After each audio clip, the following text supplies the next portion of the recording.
Well, hello there. It's been a while. Flies, I tell you, flies. There are so many flies around here these days, but I'm very, very thrilled about the warmer weather we're having. It's marvelous. I've got my shirt for tomorrow's game, the Euro football game, England and Italia. Should be interesting. And an MMA extravaganza with Connor and Justin, UFC. So it's going to be a sports weekend. Should be fun. Anyway,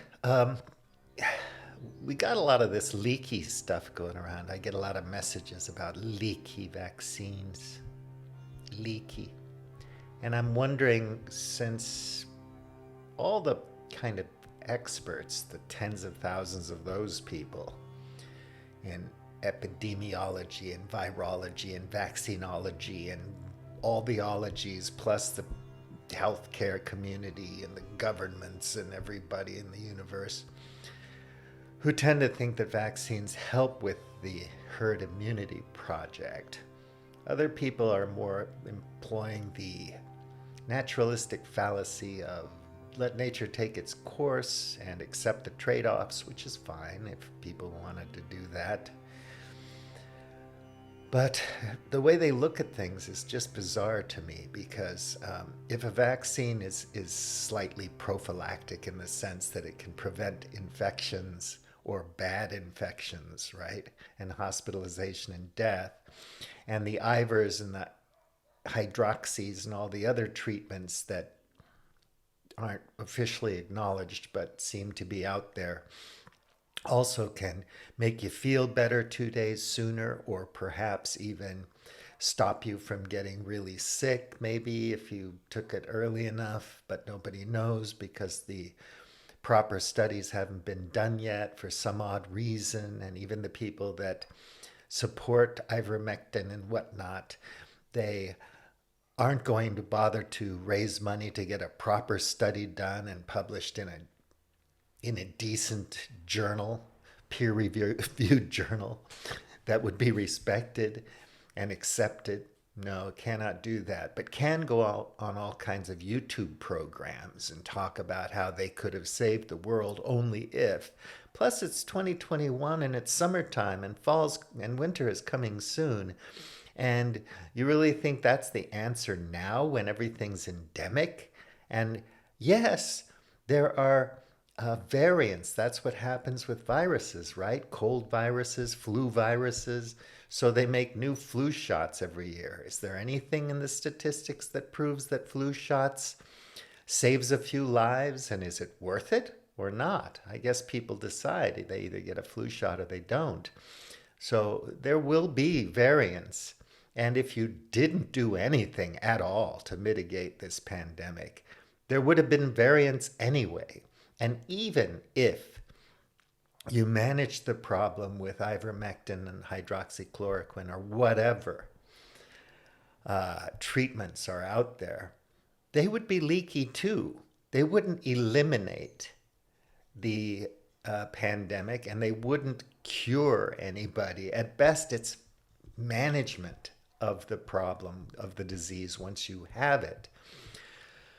No prophylactic, as far as we know, is absolutely certain to keep you from getting the disease. We just don't have a COVID-19 condom yet.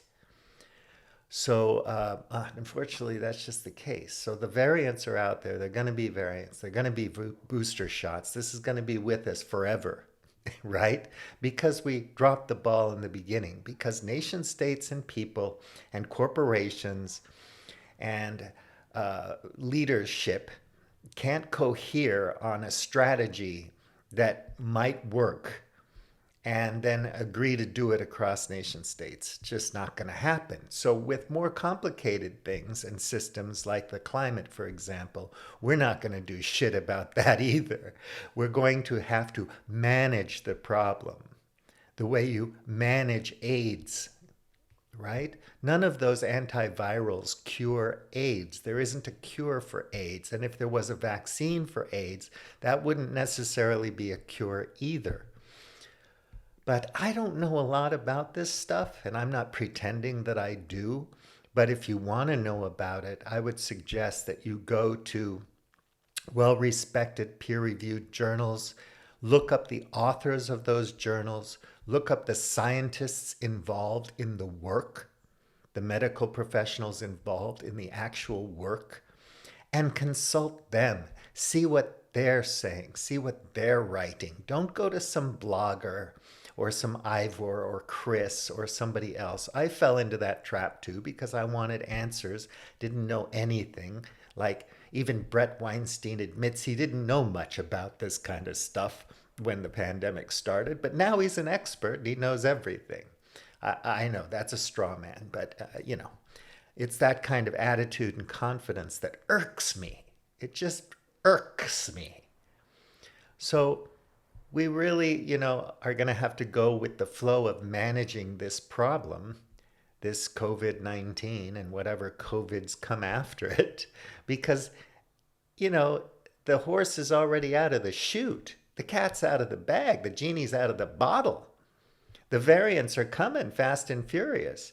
The only thing that I can imagine that might damper that down enough to bring us back to some semblance of being able to be really ravenous consumers and jet airplane riders anytime soon would be if we put all mitigating and treatment and vaccine strategies into the mix and just really put them out there aggressively and funded them across the world, including Africa and Pakistan and India and the rest of the world. If we said, we're going to print a whole bunch of money and take care of vaccinating everybody and getting everybody ivermectin and hydroxychloroquine and every other little steroid and other little treatment thing that we have that can help, right?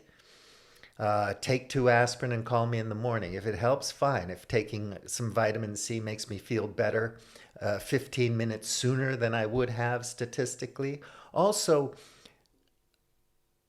COVID-19 patients are not a homogeneous group of people. Different people respond differently to the virus depending on, pre-existing conditions and other things, other factors, economic, social, and so on. So it's not just my cousin got it and he was asymptomatic and it wasn't a big deal for him. No, it's my cousin got it and it wasn't a big deal for him, but when he went home, his auntie died or his mom got long COVID or something. I don't understand why people don't get that. So now the confusion that's sown in the world is leaky vaccines. And leaky vaccines literature goes back 15, 20 years. It's not a new subject. So you can see pros and cons arguments and detailed treatments of the subject going back years if you bother to look.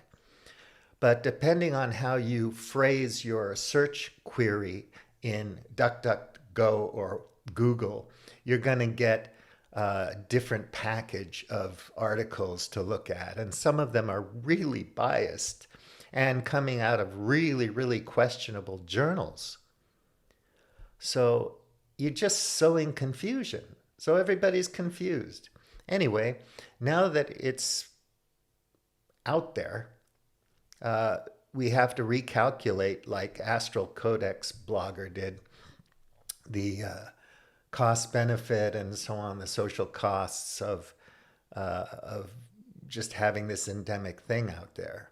I mean, if doing everything right adds, let's say, 3 months to the overall life expectancy of a population, is it worth it to do anything? These are really tough questions. I don't know how to answer. I don't think anybody does, really. But some people want to pretend like they do, and that is what really irks me. Yeah, they're powerful intellectual influencers, but they don't know everything. Go to the source of the research, to the people, the professionals who are doing the work, and find out what they think.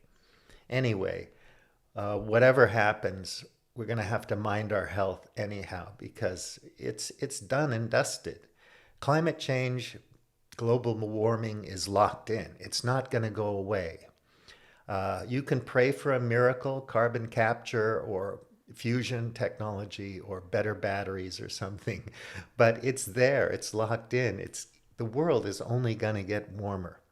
So we are going to have to learn how to manage these problems, because we don't have the ability to get together and solve them. We just don't. Oh God, it's kind of sad, but anyway. So while all these things are out there wreaking havoc, we're starting another Cold War, the United States with China and whatnot, because, it's much more important to think about wars than solving problems, diplomatically working together. You're not a big fan of the Chinese government? Neither am I. I'm not a big fan of the US government either, but we need governments, right? It's important. And a lot of the good things about pharma and medicine and science-based medicine is publicly funded and is managed by various government agencies and oversight and so on, regulation. Without it, can you imagine how different things would be? It's not perfect. We need a lot of ethical reform in big business. But I'm not going to throw babies out while I'm bailing out the boat while it's sinking. And another thing that really bugs me is like this I would have killed Hitler thing, right? So we're going to preemptively kill all the babies in some country because they might grow up to be terrorists. It's all madness, people. But anyway, Leaky, don't worry about it. Just stay educated, keep educating yourself, get a vaccination. The spike proteins aren't going to wreck you. Dose makes the disease. Go to the source to get your information. And if you don't understand it, have a science communicator or a medical communicator that does understand it explain it to you. You're going to have to learn how to trust somebody. And you're going to have to educate yourself as to how you learn how to trust somebody, how you make those choices. Anyhow, sorry about that. Didn't take a shower, didn't work out, haven't hit the garden. I just had to get this off my chest. It's been bugging me. I want to write something about it, but fuck it. Okay. Thank you for watching. William T. Out.